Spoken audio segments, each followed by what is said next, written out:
Gulaid Omar got tased and punched as two officers were on top of him, attempting to restrain him. I can't breathe, brother. Omar can be heard gasping for air, pleading for his life.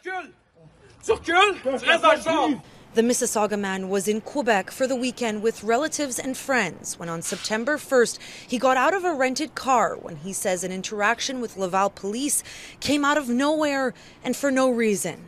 We just stepped out of our car. We took about 20 steps away from the car, and the police came up to us, and then they drove like onto the curb, and then they started yelling. They said, "Get back into the car." I said, well, and they hit their lights, even though they just came from up the road. So I didn't know what was going on. I asked, "What are we being detained for?" Omar says an officer proceeded to push him and after exchanging some words, threw him onto the ground. That's when his cousin started to record.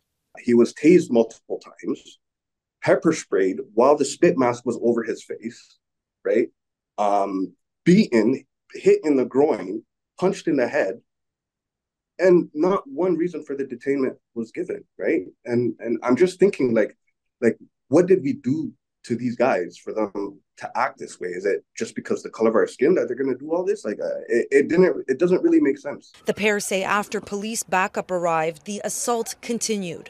Paramedics were eventually called, and Omar says after being diagnosed with a concussion, he was billed $350 for the ambulance ride. He was then issued 2 tickets of $176 each, one for failing to provide a driver's license and another for failing to produce registration or insurance. You feel helpless at that moment. So it was the scariest moment of my life, to be honest, and I wouldn't wish it on nobody. I wouldn't wish it on nobody ever.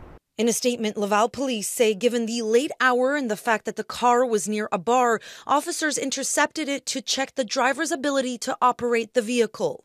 They claim the individual refused to cooperate and resisted.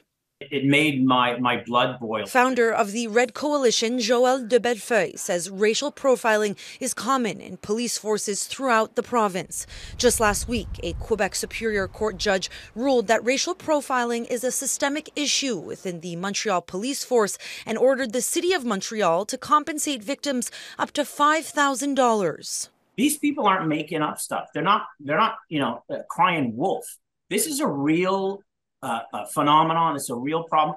De Bellefeuille has filed a complaint over the incident with the Police Ethics Commission.